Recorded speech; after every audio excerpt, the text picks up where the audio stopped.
కోసలి దేశం యువరాణి మయూరిదేవి. పేరులోనే కాదు అందంలోనూ సౌందర్యవతి. గొప్ప యోధురాలు కూడా. తన కుమార్తెకు వివాహం చేయాలని సంకల్పించాడు మహారాజు.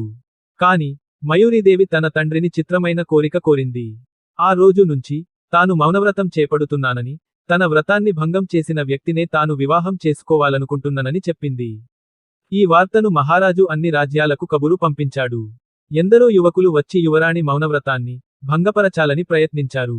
వారిలో ఎందరో అందగాళ్లు, వీరులు, శూరులు ఉన్నారు. అయినా ఎవ్వరూ ఆమె మౌనవ్రతాన్ని ఛేదించలేకపోయారు. రోజులు గడిచిపోతూ ఉన్నాయి.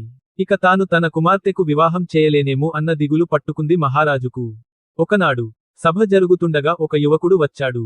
అతడి ముఖం తేజోమయంగా ఉంది కాని అతను ధరించిన వస్త్రాలు మాత్రం బీదవాడని తెలుపుతున్నాయి.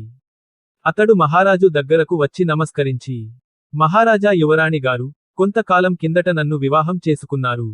కాని నేను నిరుపేదను కావడంతో ఆ విషయానికి మీకు చెప్పలేక ఇలా మౌనవ్రతం అంటూ కాలం గడుపుతున్నారు అన్నాడు. వెంటనే మయూరిదేవి లేచి, అంతా అబద్ధం.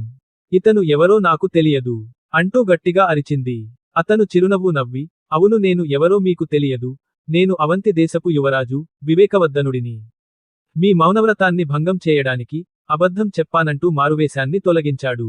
వివేకవర్ధనుడు చతురతకు మెచ్చిన మహారాజు తన కుమార్తెను ఇచ్చి అంగరంగ వైభవంగా పెళ్లి జరిపించాడు. ఈ కథ మీకు నచ్చినట్టయితే లైక్ చేయండి, షేర్ చేయండి. మరిన్ని ఇంట్రెస్టింగ్ కథలు కోసం సబ్స్క్రైబ్ చేసుకొని ఉండండి.